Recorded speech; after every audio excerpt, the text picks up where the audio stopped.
Take him off beans and toast and put him on creatine immediately, yes. What if we acquired the redhead from Stranger Things? I feel this role is very Max. V Max. My god. Remember when the Incredible Hulk used to be frickin' sick? What if we did that again, yes? Have it come out of his wristicles immediately. What if we took beloved panels from the comic books and recreated them, yeah? What if that one swingy scene when he goes really fast was kind of frickin' sick, yes? What if it kind of dribbled out of his wristicles a little bit, yeah? Increase the size of these potatoes immediately, yeah? Have her mock him for only dealing with small potatoes. But in reality, he could clap anyone on her team, yeah? The leader of a large corporation? Surprise. What if he were villainous, yeah? She needs to mind control someone to break into this facility. And she's in New York, a city known for playing host to some of the world's most powerful people. Have her go for Scorpion, yes. What if Frank and Peter's relationship was just kind of delightful? What if the Hulk's thunderclap was exquisite, yes? Let's do some product placement for Thomas's non-alcoholic beverage. He could use the money, yeah. I know we can't include this in the film, but what if when he kissed Mary Jane on the rooftop, a little bit of organic webbing shot out, yes.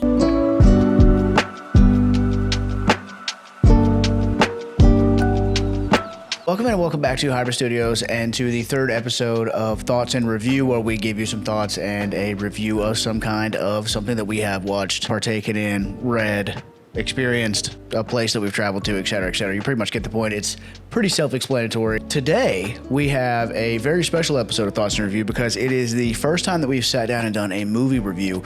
We did The Smashing Machine, my wife and I, on the way back from the theater, seeing that movie, did an instant reaction, which I like doing and was originally planning on doing for this movie. And in general, I like that style of immediately getting out of the theater and reacting to something. However, that is not what we ended up doing this time. It is Wednesday the following week, and we kind of decided to let it simmer a little bit. Also let some people get into the theaters and see it so that we could just do a full spoiler edition, which this will be the first of several spoiler warnings. It's one of those situations where you just get out of the theater and you want to go talk about it with some friends, or you want to, what did you think about this? What did you think about that? And therefore, we have to get into the details of the movie itself. And so we're going to pretty much do that right out of the gate. So for a second time now, in I guess about 60 seconds or 90 seconds, spoiler warning, everything that we talk about right out of the gate and beyond is going to be spoiler related, including these visuals that we have pulled up here. I'm not exactly sure what visuals I'll be able to use or how I'll be able to tie in footage and that kind of thing, because I got copyrighted as all hell on the preview episode to this, even though it was clearly commentary and that kind of thing. I truly don't understand that. If there's somebody that does understand that, please let me know, if you are in the YouTube community, how I'm supposed to cover things like movies without getting copyrighted, because I see people do it all the time. I see, some channels just straight up post clips of movies or entire trailers, etc. I mean, it happens all the time. It's all over YouTube. So I don't really understand how I'm supposed to get around that, to be honest with you. For the third time, spoiler warnings. Nothing crazy is given away here, despite this guy here saying, dude, just put a spoiler warning at least. Literally everything on here is from the trailer, I guess, except for this maybe, but like pretty much everything on here is from the trailer. So I feel pretty safe in showing you guys this as we talk about the movie, especially here in the beginning. But I guess that last time I was talking about a scene where they showed the webs cutting into his skin. It was actually this right here. But anywho, we are here today for Thoughts and Review episode number 3. I have about 6 pages of notes on this movie that I would like to go through. Again, I will try to put some visuals over this or go through some of these posts as I'm talking. Right out of the gate, to get into the movie itself, the opening montage. We talked about this in the preview episode, that there would be an opening montage. There was an opening montage, but that was about the only theory that I got right, to be honest, when it came to the predictions that I made beforehand, which we will go through as we go here. But very quickly, in the opening montage, quite a few of the predictions that we made in the first video were proven wrong, including the hand and the scene about the hand. I really thought that I was going to get dragged for even including that frame and saying that there would be other heroes in that scene, because it seemed so obvious that it was like, why am I even making content about this? It turns out there was nobody in that scene. As you can imagine, people are quick to let me know on the comments of some of the stuff that I posted before the movie came out, how wrong I was. And I do just want to say about that, the point of this is to make the video and to enjoy making the video. I don't want to do it if I'm not enjoying it at all. And in general, like, even when it comes to the sports stuff, so I'm making predictions because it's part of it. I'm making picks because it's part of it, but I really could care less if I'm right or wrong, to be honest. Like, if I'm right, that's cool. If I'm wrong, half the time, that's better. because it's humorous or whatever the case may be. So I really don't care, and the point of it is to make the videos about it, and the point of it is to be able to basically participate in one way or another in the grand scheme of whatever it is that we're talking about, like the Spider-Man stuff, right? This Spider-Man movie that came out, in the grandest scheme of things, I know that it's not like I participated in helping make the movie or anything like that, but in a way, by covering it, you get to participate kind of in the experience of whatever it is that you're covering, right? That's the point. That's why we do it, not to, like, you're not getting me. You're not like, haha, look at you, because you're pointing out that I got a prediction wrong. It is purely in the process and the making of the videos and the making of the predictions that the fun is had and the enjoyment is had. So I really don't lose any sleep over getting predictions wrong for a movie that I had no writing inside knowledge on at all. I'm purely just going by, how much do I think they're going to follow the comic books or not? What have they shown us, and what could this possibly mean? Even knowing that the things that they've shown us are, in a lot of cases, are misdirections, as we talked about last time. So you're getting into it knowing that they're trying to trick you. So, for a million different reasons, it's just a silly thing, but I do appreciate the engagement. So we will leave that at that. Yes, quite a few of the things that I said were going to happen did not happen. That scene with the hand being one of the first ones in the first few minutes. Not to jump too far ahead, but I think that it's interesting that the hand became good guys and he never questioned that. Right. Yeah, I guess in the context of the movie, we haven't really gotten to that part yet. But just want to go ahead and say that the hand was defeated and became good guys within the first few minutes. So we're going to get back to Peter's gullibility here in just a moment as well. But where you had the Insomniac Spider-Man from the games and the way that he moves, and then the Spider-Man 2, the Andrew Garfield type first person, really visually cool opening scene was really, really awesome. I thought that was really well done. It was very interesting. It was almost disorienting to see the first person point of view when it comes to Peter swinging around and that kind of thing. In that opening montage, though, they did show Peter or Spider-Man. Really, it was Spider-Man doing a lot of different things, as we did predict. Again, that was one of the only things that we did get right, is that they would show a lot of different things, a lot of different battles right there in the beginning. We're going to get back to kind of my takeaways, obviously throughout the entire video in many different ways. But I got to say, and just be honest about the way that I feel about it and the takeaways, and just kind of call it how I see it.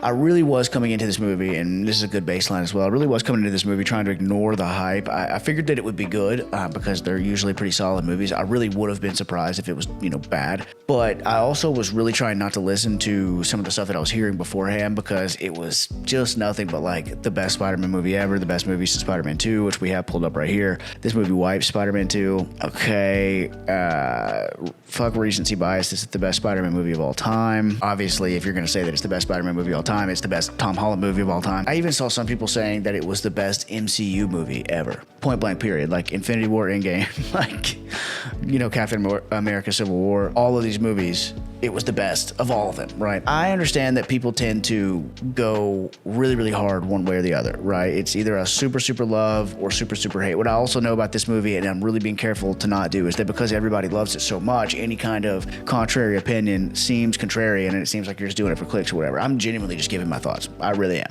This is just right from the heart, shooting from the hip, calling it how I see it. It just tends to get out of the way, or tends to get out of hand one way or the other. People just go way too far with it one way, and then a lot of times once it goes really, really far one way, it goes back the other way. So people hate on something so much that then it becomes cool to like it, and then people love something so much that it becomes cool to hate it. And that kind of thing just kind of drives me crazy, and I try to stay out of the fray of it and just give my honest opinion about it. When we ended up not doing a Project Hail Mary version of this video, but it was kind of like that. I liked Project Hail Mary a lot, but I didn't think it was the best movie that I'd ever seen, like a lot of people said that it was. And so I didn't want to come into this movie being affected too much by what I had heard, other than it was good to hear that it wasn't bad, that there wasn't any real big concerns coming out of it. Again, you got to kind of balance how much of that you see beforehand. But I tried not to let that affect my opinion, or really I tried not to think about it at all, and I really tried to just let go of thinking and just enjoy the movie and for what it was, one way or the other.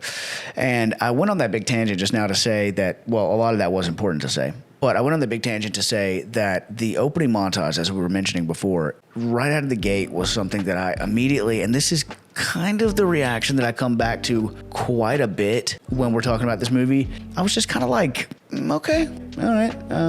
That was cool. but it was like really quick, like super, super quick. Like the whole cover art from the comic books that we talked about beforehand, that was like literally like a blink of an eye, like maybe not even a full second in a couple cases. So, you know, it went through that really, really quickly. There was really no exploration or elaboration on that. And I did again mention in my prediction video that that's probably what that was, that these were all just disconnected scenes from those 4 years that passed and from these different battles he had gone on. So not like the most surprising thing in the world, but it was quick enough that it caught my attention right out of the gate of, okay, felt like we could have let maybe that sit a little bit for a second longer or two. It just, it was an interesting way to just go through it that quickly. But what I really like is the way that the suit looks. The visuals of the movie just in general were incredible. The Insomniac / Spider-Man 2 / first person swinging was awesome. Was a note that I put as well. I loved seeing that, like we mentioned before, a little bit disorienting almost, but in the best way.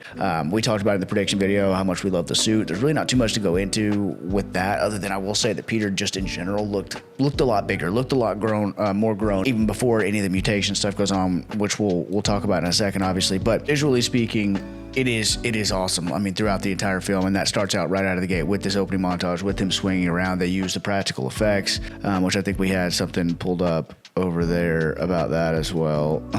Let's see. Destin Daniel Creighton, thank you so much for ignoring this FN. John Watts giving advice to whoever's directing Spider-Man 4. It doesn't look good when someone is just swinging on a rope. You think you're going blah, blah, blah. But they use practical effects for this. And I thought that it looked really good. I thought all of it, all the practical stuff looked really, really good.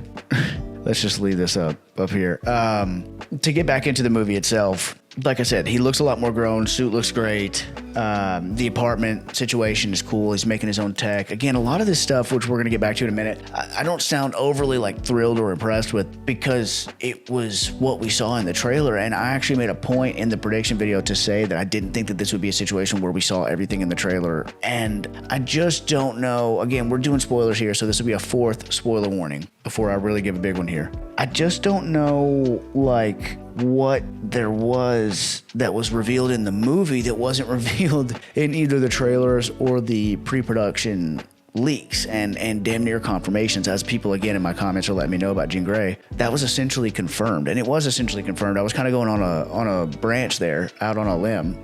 On a branch. I was going out on a limb there to see if maybe that was just a misdirection, because it doesn't, and still doesn't, as we'll talk about, make a whole lot of sense that it was Jean Grey, but it was, which is fine. But we knew that already. We knew the mutation thing already. That wasn't a misdirect. I don't really know. You know, it's like I was telling my wife, I don't even really know how I would spoil this if I wanted to, because the only thing that happens that's a true like reveal is what happens right here in this beginning part as well, which is Valentina being in the movie, right? So he goes to see Valentina after this initial attack by Jean Grey, and that's like the only thing that's like revealed at all that wasn't revealed in the trailer. And before we get too far on that, I do want to say also, you know, I feel like I'm being so negative, and I'm really not trying to be. Like, to be clear, like I'm suspending disbelief. I'm not trying to come into it and be super critical. Like, it doesn't like bother me that there's a man who has spider abilities. You know what I mean? Like, I understand what we're doing here. I understand that it's a superhero movie. I understand that it's a movie in general. Like last time I was talking about how Scorpion should have died whenever he throws himself, or Spider-Man throws him into that cop car, and in the movie the cop almost dies, and that's kind of one of the turning points where he wants to take his mutation seriously. But I'm not trying to go crazy with it. I think that some of this stuff is generally like a problem. Or generally, but genuinely, it's genuinely a problem. I don't think that this is me not being able to suspend disbelief or whatever. Generally, I want to like the movie as well, so I'm not trying to be contrarian. But at the same time, again, I'm trying to track and make sure that I have the picture right, and I'm having trouble here. What time are we at, right? Another confusing piece, because Daredevil's not in this movie. I guess I should have said a fifth spoiler alert before I said that, but Daredevil is not in the movie, which is weird because you got Punisher, you got the Hand, you got so many Daredevil characters. That's kind of interesting for me. But Daredevil also gets arrested right at the end of his show. So when Daredevil gets arrested, that's us getting current for Daredevil, right? So does this movie, those 4 years that passed, does that catch Spider-Man up to the point that Daredevil gets arrested? And we don't have to do the full like exact moment thing for every single spot or every single show or movie or anything like that, but like are the events of this movie, do they take place?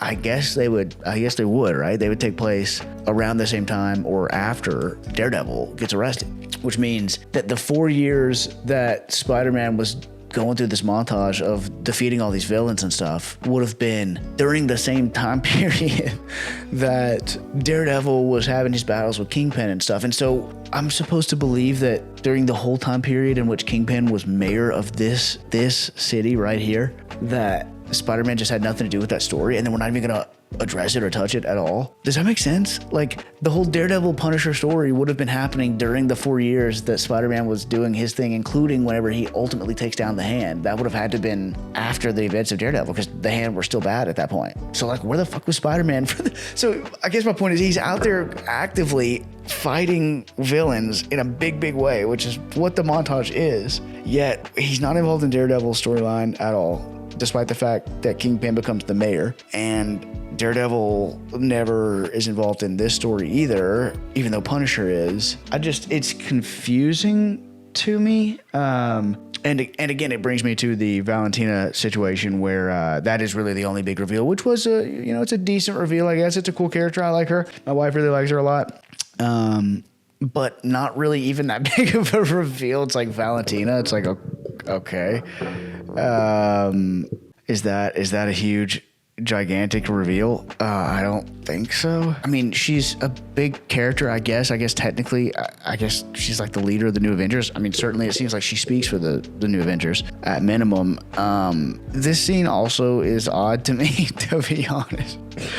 I hate the way that I sound right now, because I sound like a person that just went into it not wanting to enjoy it or whatever. I'm honestly just giving my take. This is where it's starting to build for me at this point as I'm watching. I'm like, okay, now what now? Because in this scene, Valentina basically is like, yeah, I'm not really fucking with your issues or whatever you got going on, because you're not really on our level, basically. And the way that she puts it is very, humorous. The big potatoes versus the small potatoes. What you have going on is small potatoes, we deal with big potatoes. And I have this pulled up. You deal with small potatoes. The small potatoes Peter was dealing with at 15. I mean, literally, like, actually. So what are we talking about? It's like, what are we talking about? Like, just in general, like, what are we talking about? Like, that's just factually, it's just not true. It's just not even true, like, at all. Not to mention, I don't have this post pulled up, but he also fought Captain America in his first appearance. He also fought Bucky Barnes in that same fight scene. He also fought Sam Wilson in that same fight scene. He also helped take down Ant-Man in giant form in that same fight scene. He also fought Thanos. Not by himself, but he did fight Thanos. He also fought Mysterio. He also fought, Hulk in this movie later on, after she says this, to be fair, but does fight Hulk later on. Oh, what was that guy's name? Oh, yeah, Doctor Strange traps him in the mirror dimension. So I think he has earned the right to kind of decide what is big and what is small potatoes on his own, A, B, and not be treated like a child, which is, again, it's like humorous, it's fine. It was a good scene, it's whatever. It's just like the whole big potato, small potato thing, I don't get at all. And somebody over here says, this proves Yelena's, what have I been saying Valentina? I knew I was saying that wrong. Jesus Christ. Yelena. The Valentina, what is wrong with you, brother? In the last episode, oh my God. In the prediction episode, I said fucking Nick Cage instead of Nick Fury. My God. If you ever question whether it's difficult or, you can make mistakes whenever you do this, no matter how much you know about it. Yelena. Valentina. Yelena. This proves Yelena's point. Avengers taking care of big potato stuff. Spider-Man fought here with the Avengers. Yeah, but he was part of this battle. He's a very important part of this battle and fought Thanos, like, not 1v1, but like directly fought Thanos multiple times during this war. Died. Like, actually died during this whole series of events. So the whole big potato, small potato thing, I just thought was weird in general. I didn't really understand the sunning. It's like we built him up, and then like within the first 30 minutes or so, it's like, just to be clear, Spider-Man, you're still, even after all this, this is kind of where you're at. It's like, I get it. We're doing a friendly neighborhood ground level Spider-Man story. I get it. It's not really, just doesn't make a whole lot of sense though, does it? When it comes to framing it in that way. So anyways, Spider-Man goes to see Yelena after Jean Grey's first attack. A couple things about that first attack that I thought were pretty interesting is that the plan, part of that intro post where he says, let's have him attack, let Jean Grey's gonna attack like the place that holds, some of the most dangerous people in all of New York City. Let's have her go after Scorpion. Yes. She did all that to break Scorpion out. Okay. And then I thought, like, when they're at the top and he's talking to her and she's like, I can't get inside your head / you can sense me. The sensing thing makes a lot of sense. You would be able to see like agitation or like physical discomfort on somebody relatively easily, but not being able to get into his head, they never explain that at all. Even at the end, he lets her in, but it's not clear like why Jean's not able to get into his head, whether it's some kind of special thing with Peter's mind, or whether it's because he's particularly intelligent, or whether it's something else. I don't know. They just never explain that, why she can't get into his mind. So, there's that.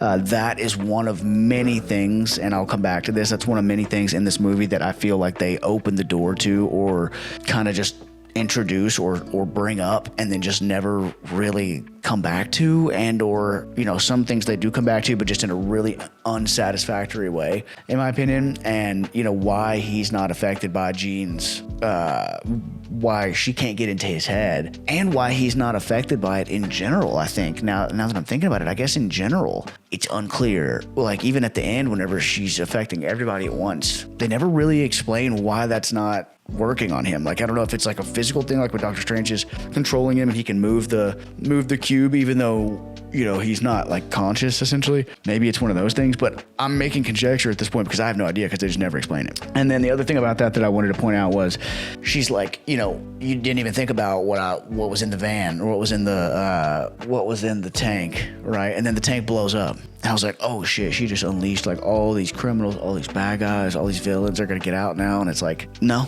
she didn't.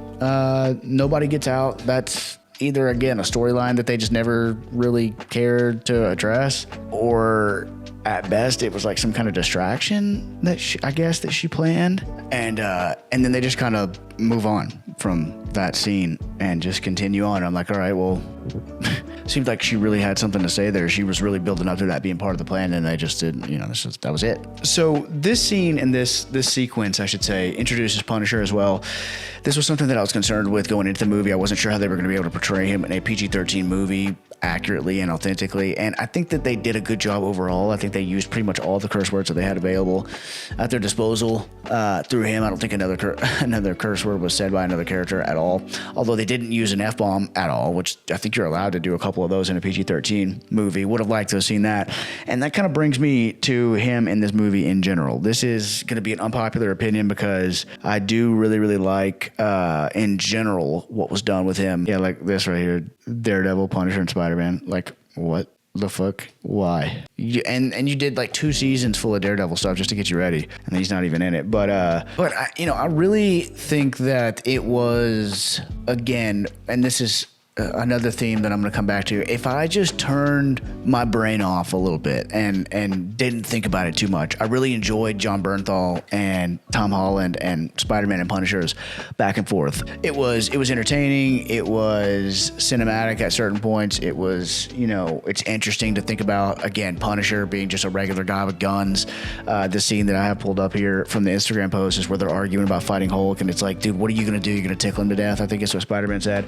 But, that kind of brings me to my main thing with him. I don't think that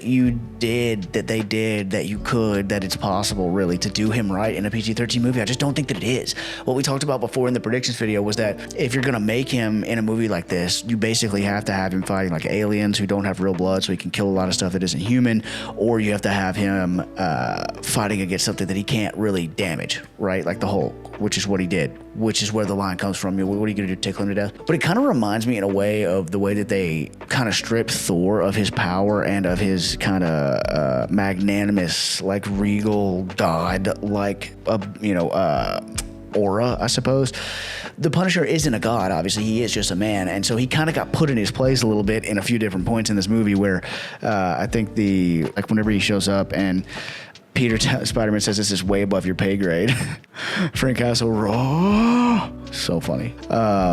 This whole scene with the three of them interacting, Hulk, Punisher, and Spider-Man interacting and fighting each other, and then as Hulk continues to grow, which obviously this brings us to the Hulk scene in general, this part where he transforms, absolutely incredible. He looks so good and so much bigger when he really fully transforms than he did when Banner was like halfway in control. But Punisher just, he gets sunned several times. You know, Spider-Man takes him to MJ, or takes MJ to him, and the very first thing that he does is leave her there alone, which is like, okay.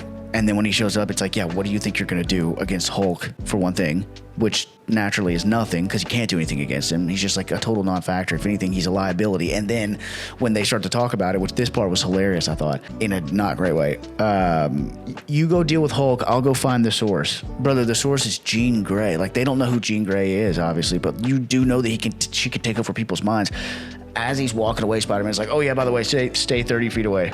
Pretty important information you would think you would want to tell him before he goes to get close to her. Also, you're in a confined space. Like, the idea that he was going to be able to get to her without getting 30 feet close to her is just it's just crazy. I mean, it just doesn't make any sense. And again, I can at least appreciate that the very first thing that she does is take over his mind, because, you know, that's what it should be. This is one of the more unsatisfying parts of the movie, I thought, was the Hulk scene. I thought that the transformation was amazing, like I said, from the regular Hulk into the full Savage Hulk. I thought that it looked great. There's another post that I saved that was like what Disney does to Hulk. Yeah, how Disney treated Hulk versus how Sony treated Hulk, and this is like what he's meant to be. Oh my goodness, it's so much better. I did love to see that. The fight in general was entertaining. It was just so quick, and then it was over, and it was like, you know, I told my wife right before we left, I think that probably what's going to happen, because Spider-Man just can't beat Hulk. I don't know.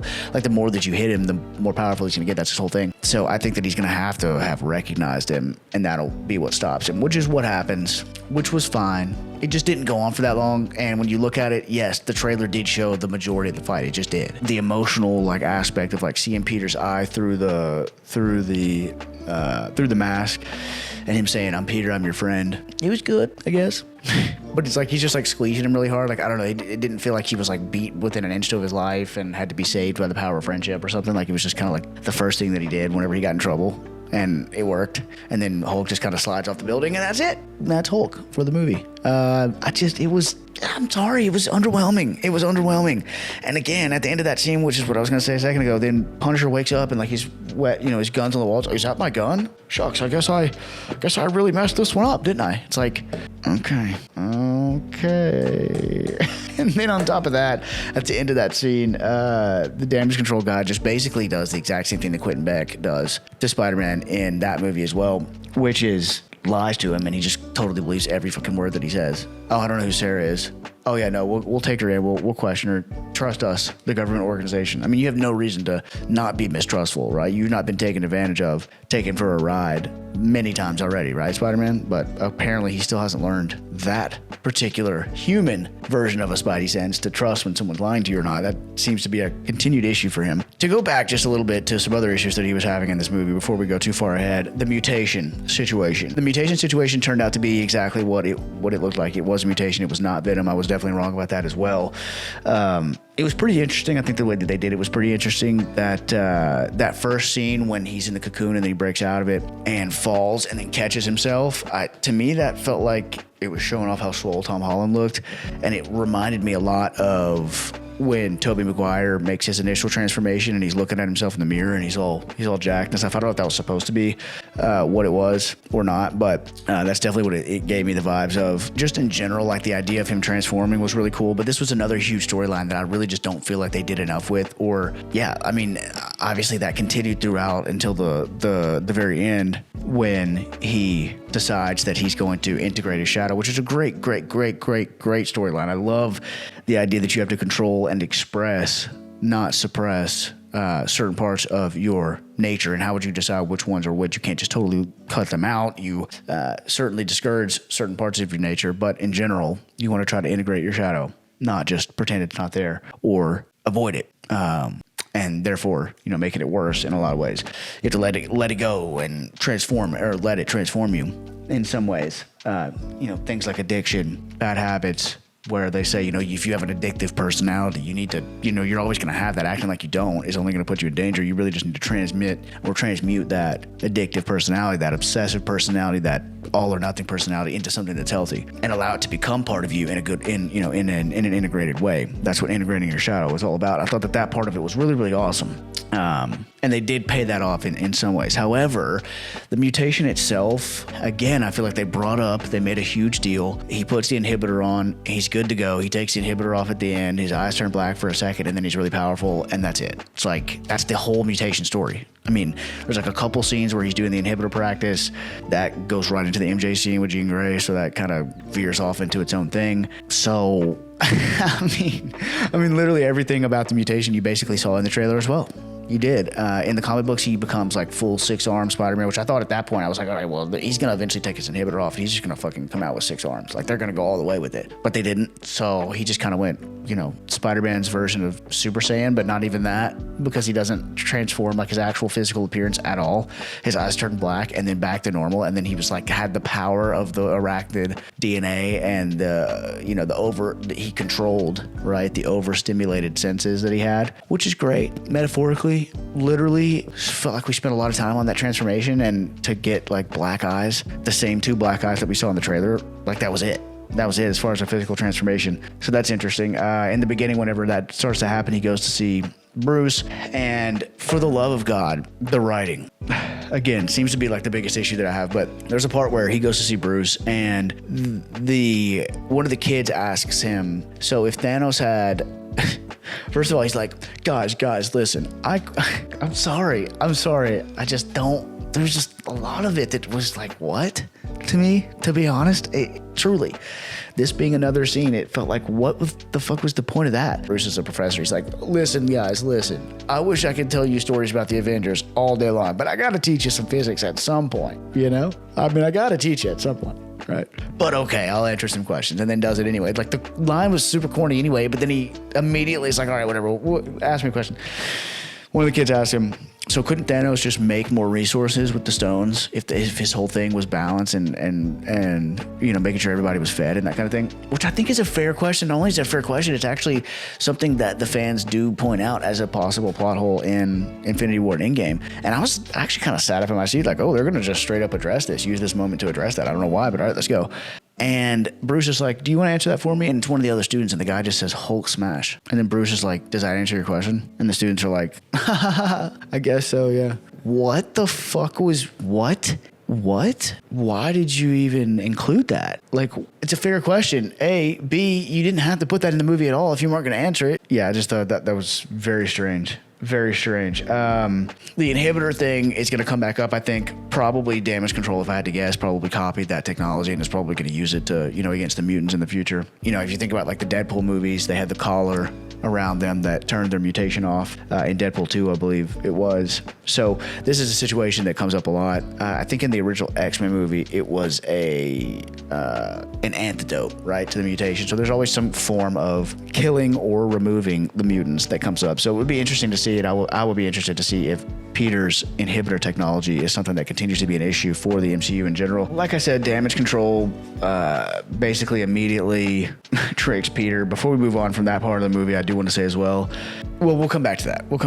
I was gonna mention something else about Punisher that I don't really understand, but we'll come back to that in a minute. After this scene is over, Peter comes back and confronts MJ, or MJ confronts him, I should say, because she has found his note that he was going to read her. The scene overall, I think, is done really, really well, and it's hard to hear what MJ has to say to Peter. You kind of think maybe this is the moment that she remembers him, maybe, or they decide like we'll give it another shot, but like she just full on delivers a pretty brutal sentiment to him, where she just straight up says like, I respect the hell out of what you're saying and where you're coming from, that you had to do something that made me forget you, but like it did make me forget you. I don't know who you are. I don't love you because I don't even know who you are. You're a stranger, right? And it's very brutal to see. I think the idea that like Peter, and you were going to make that decision for me? You weren't going to tell me? It's like there was cracks in the universe, okay, that were opening up in the sky, and people were coming through them that were evil and that were going to try to kill me and you and God knows who else. Because again, cracks in the universe itself, the fabric of the universe, opened up in the sky, and we had a solution. So yeah, I did make that decision for you, that you were going to forget me. I mean, pretty simple calculation.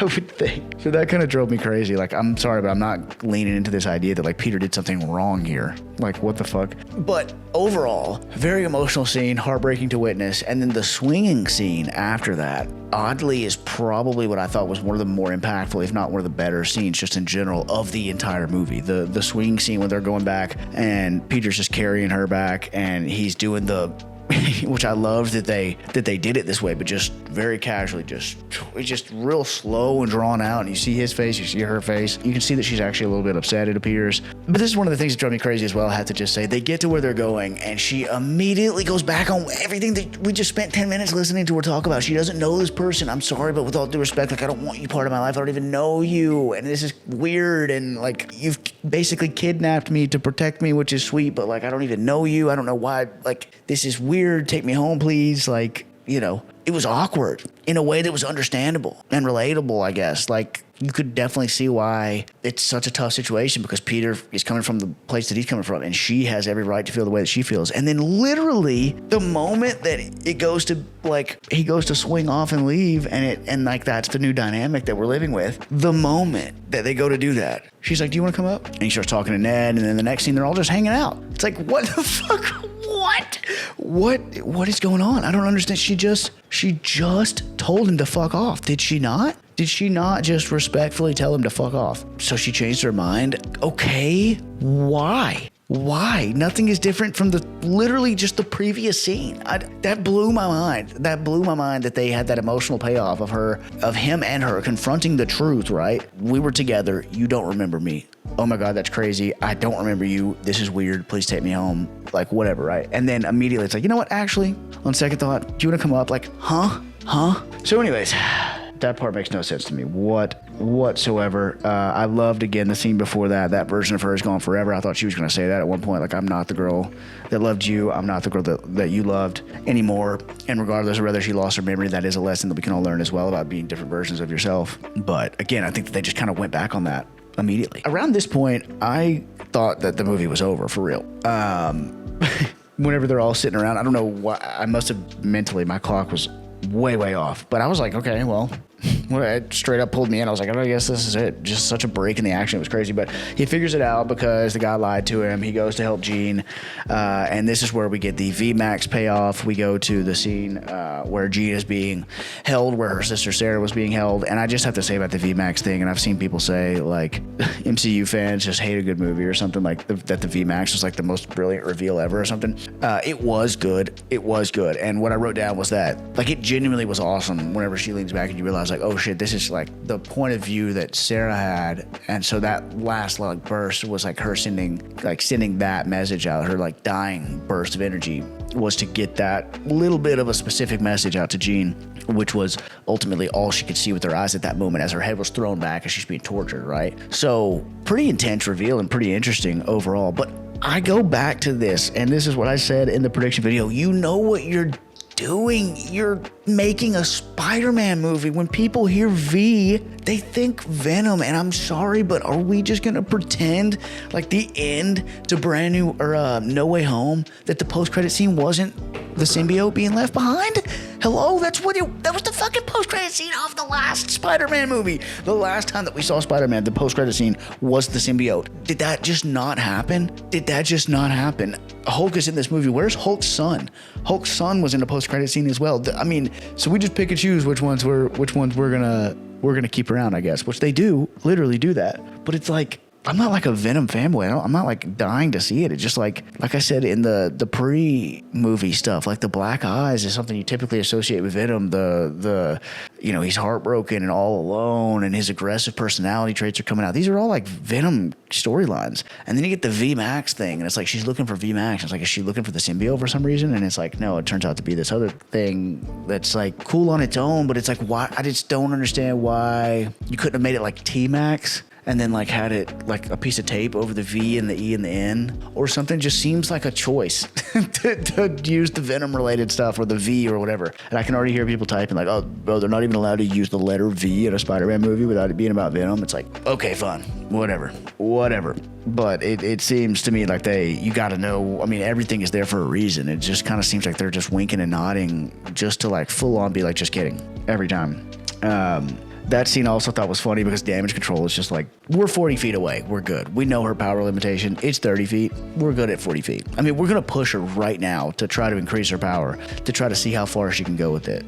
But we think we're safe with an additional 10 feet of space between us and her. Brilliant. Brilliant, fellas. And I will say also, Jean is a terrifying villain, even with just a little bit of power.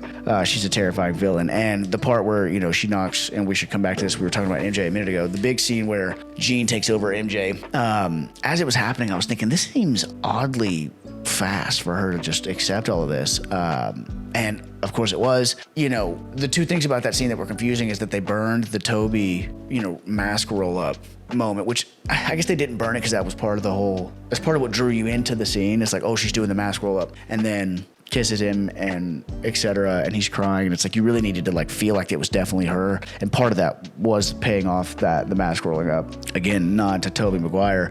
And then you realize it's Jean, which that was pretty well done, I think.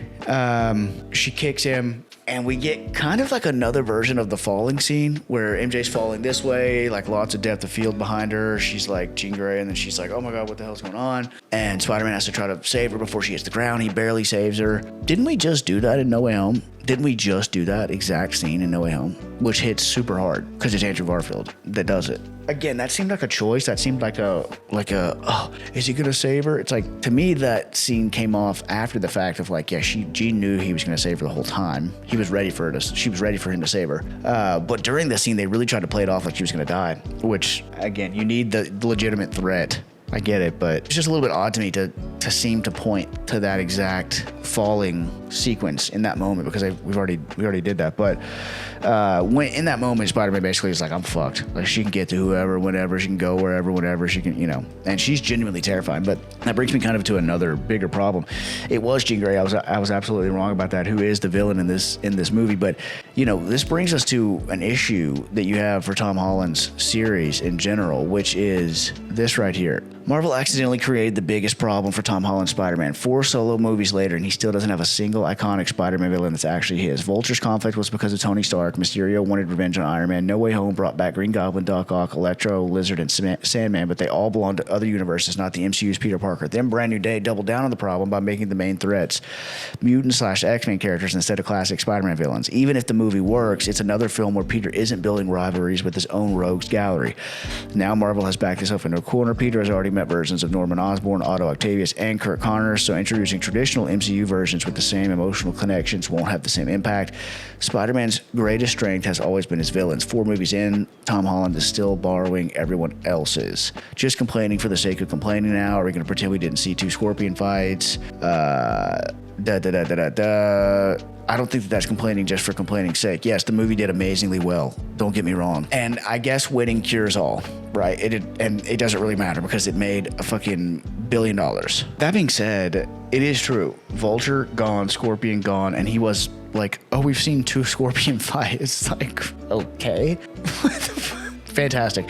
I didn't even think about, like that post said, that because you've already introduced Norman in a different universe, it would be weird to introduce him in this universe. Harry Osborn is not in this universe because Ned is his best friend instead. Doc Ock you couldn't really do because he already met him, and that kind of thing. So, you know, you don't have a Norman Osborn, you don't have a Hobgoblin, you don't have a Harry Osborn, you got no symbiote, no Eddie Brock, literally zero groundwork, and somehow they're still able to pull it off just on pure spectacle alone. It may sound like complaining for complaining's sake, but the fact of the matter is that Tom Holland has not had a traditional Spider-Man villain yet, and that's something that I would like to see, and something more, I guess, surprised that I haven't seen at all. And that this movie, again, one of the things that I'm a little bit underwhelmed by is it just didn't really set up anything moving forward. As far as this movie, Jean is the bad guy, obviously. Interesting, very interesting way to bring her in. I don't hate it overall. Freezes everybody within, you know, a certain amount of, a certain, you know, radius of her. Including right up to where Punisher is, and that part was really cleverly done. That's an example of some ingenuity in a trailer and some creativity in a trailer that I really, really like, where it turns out that he was actually on the outside of this force field that he couldn't get through, and he wasn't really that he was inside of it and not being affected by it as it looked like in the trailer. He actually was just on the edge of it, which we'll come back to in just a second, by the way. But he was actually on the edge of it. The Hand are bad guys again because Jean is covering her, is controlling them. like shocker there. That scene was an amazing fight scene where he fights the Hand. Again, a good portion of that you did see in the trailer. I'm sorry to be so negative, I really am, but it's true. You did see most of that in the trailer, but it was cool. It was cool. Are you Peter Parker or are you Spider-Man? I'm both. You know, we obviously love that around here. The idea that you could be the best of both worlds, absorb what is good, and, you know, fuse multiple parts of who you are into one place, versatility being a strength. Are you Spider-Man? Are you Arachnid? Are you Peter Parker? Are you human? I'm both. Control it, integrate your shadow, let the inhibitor off and use the power, control it to become something else.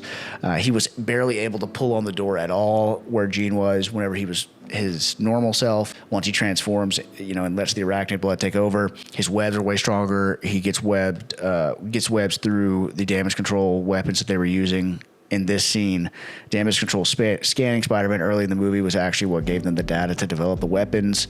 So they scanned him here, and then, as I said, the scanner wasn't just checking Spider-Man was carrying weapons. It analyzed his entire suit, his web shooters, even how his technology worked. So then they had these little cannons to destroy his webs, but then his new webs went all the way through it. He rips the door off, no problem whatsoever.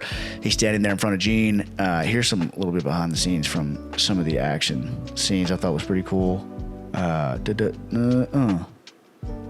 yeah, that shit was cool. Yep, that's him pulling on the door.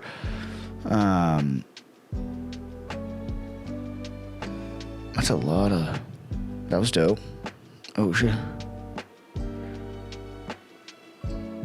Shout out to that guy. Lots of practical effects. I love that. We love I'm both. We love the message of that. We love not putting away parts of your personality. We love being yourself, going with nature, combining them to be the best version of yourself. Love all that. Love that fight scene in general. I love the visual. You know, we've showed this several times here. I love the visual of his organic webs and the way that they come out. It just looks cool. They just look really smooth coming out, look really powerful, big and thick, more so than the synthetic webs. They just look stronger. And he's extremely way stronger. I will say about the I'm both thing that's also confusing to me. This is another thing. This is among 2 or 3 different things that they did here that was a little bit confusing for me because I could have swore I just watched this. Was the I'm both thing. Like when he said that I'm both. Are you Peter Parker or are you Spider-Man? I'm both. I was kind of like, but isn't in No Way Home, correct me if I'm wrong, isn't Norman Osborn's whole thing, Green Goblin's whole thing to this Spider-Man in particular, is that you have to pick one, right? And he kills May because he's trying to fix them. And he's trying to teach Peter that, or not really trying to teach like he cares about him, but he's trying to teach the lesson that like, you know, you trying to fix us instead of just doing what needs to be done, going full Spider-Man, fully, and just doing what needs to be done is what is gonna make this happen, right? And at the end, he tries to push Peter to kill him, and Tobey Maguire's Peter stops him and says, essentially, the message, which is, you know, we can stop them without becoming them, right? We can beat Green Goblin without killing Green Goblin. We can do both. It's the whole fucking message of that part of the movie and of the movie at large. Norman's whole thing is you're gonna have to pick a lane. Peter's whole response is, no, I don't. I can do both. I can protect the people that I love and be Spider-Man at the same time. That's like the whole point of the last movie. And then in order to demonstrate that, he protects the people that he loves by wiping their memories. And then this movie is like, well, I can't stay away from them, and so I'm really not able to fully be Spider-Man even when I have erased their memories, because I kind of still want to be Peter Parker and be in their life. And so now I'm stuck in this back and forth again. And then at the end, you realize that you can do both again. It's the same. Is that not the same thing? Is that not the same storyline? Am I crazy? I mean, tell me if I'm crazy. But to me, that seemed almost one for one the same thing that he went through with Norman in the last movie. Ultimately, what was great about this, though, is that Peter Parker was the one that stopped Jean Grey, not Spider-Man. Spider-Man, even as powerful as he was not able to stop Jean Grey. Peter Parker had to do that by letting her into his mind, which, again, they never explained that. But he lets her into his mind and gives the Aunt May full speech that we have been teased a few times within the movie. I think they should have teased that a few times more. But overall, once again, this scene, I hate to say, was just kind of like okay. So Aunt May's message is that no matter how powerful you get, the people that love you will love you for who you are. I don't really understand why Aunt May was able to connect to Jean so well. I don't really understand how Peter's able to kind of hijack Jean's ability and kind of do what he wants. He just appears in the visual whenever he feels like it. At this point, he just pops up and then sits down where May was and like does his own thing. It's like he's controlling it. Makes no sense to me either. At that point, he basically says, you know, you've lost somebody, but you know, you don't have to do it alone, and I'm here with you. Okay, that's okay. I guess. I don't know. It's just, I was just kind of like, what? There just wasn't enough. There was no payoff there. And I'm going to get to another one of those examples here in just a second. But at that moment, he obviously has a spider sense from where he's at and, you know, turns Jean and he gets shot because Punisher has done the anti-hero thing and taken a shot that he wasn't supposed to. And then Spider-Man gets hit. And even this, like, so we're supposed to believe that there's a wall that you can't walk through that stops material from going through it. He has to stop his car and people can't come in or out of it, but he can shoot a bullet into it? Huh, that's a convenient limitation to her abilities here. Don't you think? I mean, you can't physically, it's a barrier that you can't physically walk through, but a bullet can go through it though. That's interesting. I found that pretty fascinating. The other thing I found fascinating about that is, again, as we talked about in the prediction video, unclear why Kingpin's vigilante justice thing wasn't thrown out with him. Very unclear about that. Clearly it wasn't though, because Daredevil was arrested. So why is Punisher just allowed to walk around free and everybody's like cool with him? if we don't like the vigilantes, if the rule is vigilantes are cool and the anti-heroes are cool, Punisher's cool, no big deal. But if we're gonna arrest Daredevil, how the fuck is Punisher just walking around free? And I go back to, by the way, how the fuck does MJ not know who he is? That's another thing that just drives me crazy. They never explained. Who is that guy? He's like, who is she? She's like, who is he? It's like, the Punisher? You don't know who the Punisher is? It's just like a mass serial killer in your city. It's currently loose. You see him and you have no idea. Okay. So then he shoots Peter and then somehow everybody's cool with him in general. And he's hiding out. I get it. And that's what people are going to say. Oh, he's hiding out in the docks. Like he's not. You act like he's walking around getting coffee and shit. Brother, he's walking around in public basically like half the movie. And then he's in the hotel room with Peter and he talks about how he's got it covered and like as if he's like directing doctors and telling people, hey, don't come in here. It's like, bro, shouldn't you be like a wanted, like a terrorist, basically? And then also in that scene, Frank cries because he almost killed Peter. And I get it. But like, oh God, I know I sound like such an asshole in this video and I hate it, but like, I don't understand it, bro. I don't understand it. Like this over here, let's see. Actually crazy how they might have the best dynamic within all the MCU right now. Punisher and Spider-Man being. It's like, no, they don't. They have zero history.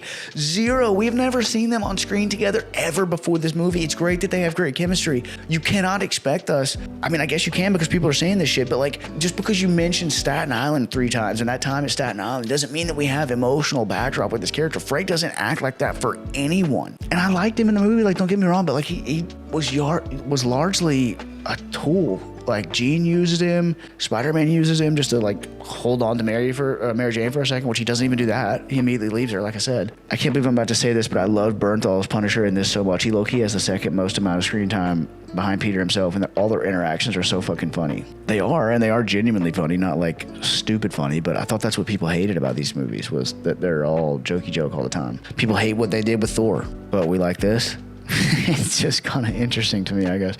People are asking, why was the Punisher in the movie? Meanwhile, it's entirely realistic that New York's vigilantes will absolutely randomly run into each other. If anything, it's unrealistic when other heroes in New York don't show up. Hello? So they get credit for putting him in here because it would be unrealistic if he wasn't in here, but we're going to ignore the fact that Spider-Man never runs into Daredevil or that Daredevil's not in here? I mean, come on, bro. We can't be using that logic. We can't be using that logic because you could use that for every character. You could use that for every character in every fight. So, all in all, what I would say about Spider-Man Brand New Day is that I am very disappointed that I feel so negative towards it because I think that I really liked it. What I wrote down was that I've never felt so conflicted about a movie that I really liked. I wanted more, which is what they want you to do. It's like you want to walk out and be like, God, that was so good. I just wish I had more. And I definitely wanted more. I wanted more. But like I wanted more.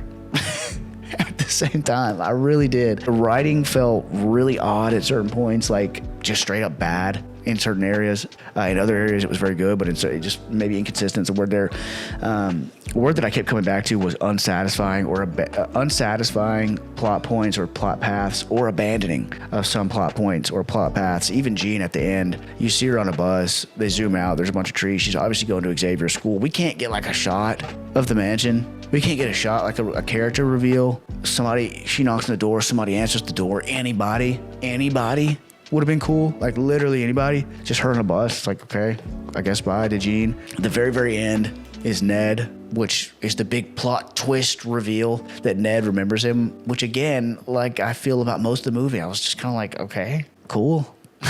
Like the whole big struggle of this movie is reversed by the end of it, which, MJ doesn't remember him, and that is tough. Don't get me wrong, but like, it's like, okay, he remembers him. Like, I don't even know what that means. I don't know that it means anything at all in general. It's certainly not like a twist ending. Like, oh shit, Ned remembers him. Like, whoa, like that's going to change everything. Like, I don't think it changes anything at all, really. I mean, it changes Peter's interpersonal relationship with him, but other than that, like, it has no impact on Spider-Man. It has no impact on the larger story. There are no villains that are set up at the end of this at all. There are no plot points that aren't tied up. The Jean Grey plot point doesn't even count. That's not even a Spider-Man plot point. That's just to set up X-Men movies later. And then the post-credit scene, same thing. It's an art to be able to reveal some things, but also nothing at the same time. But I don't know what the fuck that was. I mean, it just shows, I think what it is Battle World, because right after that, they say Spider-Man will return, and they've been showing all these different trailers of Doomsday, Curiosities, episode 2, with the Doomsday predictions and breakdown. The first of a couple of those, since we got a few months, will be out soon. But Battle World will be a place that is created in the Doomsday movie, I believe. And so they're basically saying, like, we'll see Spider-Man again in Battle World, not on Earth, I think is what it's hinting at. But what's interesting is that they say Spider-Man will return. In all the trailers for Doomsday, when they've been showing the X-Men and these other characters, they say these characters will return in Doomsday. So I can't imagine that he wouldn't be in Doomsday. I mean, they have a lot of ground to cover in Doomsday, so maybe there would be a universe, pun intended, where it would make sense that he's not in Doomsday, but I can't imagine that they would want to do that from a storytelling perspective or a money-making perspective or just like a generally speaking perspective. So I would assume that he's in Doomsday, but they're kind of making it sound like he isn't going to be in Doomsday.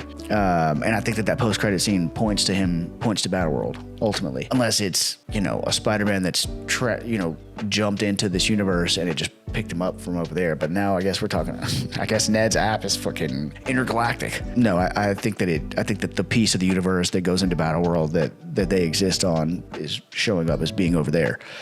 I think that's the post-credit scene, which is fine. It's just fine. But again, it didn't set up anything. Didn't set up Doomsday at all. Didn't show us anything to do with Doomsday. Didn't set up any new Spider-Man movies whatsoever. I guess you could ask the question, like, does every movie have to set up another movie? And if I know there's going to be more movies, yeah, I would like to know. I would like to see the general direction that it's going. This is being a self-contained story. It's fine, I guess, but kind of the feeling that I walked away with, again, I'm going to go back to that word, kind of unsatisfied, underwhelmed, wanting more in a good way, but wanting more in a bad way as well. And my overall takeaways for Spider-Man Brand New Day, again, despite the negativity that I started this by saying I'm not trying to look at it in a critical view. These are just my honest takes. And at no point was I like, wow, this fucking sucks, or wow, this is stupid, or this is the dumbest shit ever. Like, at no point did I feel that way. So what I wrote down was that it was super solid, but it is not close to the best MCU movie ever. It's not even the best Spider-Man movie, in my opinion. I don't think that it even comes close to No Way Home. I'm surprised that that's even a discussion. Yeah, to me, that's like, I don't even know what we're talking about here when we're talking about it being better than No Way Home, and I really don't know what we're talking about by any stretch of the imagination. It's the best MCU film ever. It's a good movie. It's a good Spider-Man movie. I like Tom Holland a lot. There's a lot of, it's visually, it's really, really good visually. Very, very interesting way to bring in Jean Grey. I love the crossovers with Hulk and Punisher in general, but that might be as recency bias gets. When you're talking about, I mean, people just so quickly forget the years and years and years and years of build up to whether there would be multiple Spider-Man in that movie, and so it's not to count the villains and you could say that's all nostalgia. No, because I love Tom Holland in that movie as well. He was the best part of that movie, obviously. So it was a mix of both. It was just amazing. Like this movie a lot. It's not even close to No Way Home, in the same way that this movie is light years better than Homecoming. and Far From Home, you know, his first two in the last trilogy. So way better than Homecoming, way better than Far From Home. Super solid movie in general. That's kind of how I would describe it, as super solid, you know. And I would say that if you suspend your disbelief more than I'm able to whenever I'm watching movies in general, I think that you can give it a lot higher rating and that you could probably enjoy it a lot more than if you're really trying to keep track of everything, because trying to keep track of everything just makes you start thinking like, wait, really? Which is kind of what I kept thinking. I just kept thinking, okay, or really? All right. Or, you know, just that's kind of my takeaway in general. It's just like, I left like, okay, yeah, it was good. It was good. It was good. It was good. Oh yeah, it was good. You know, it's like, no, yeah, it was great.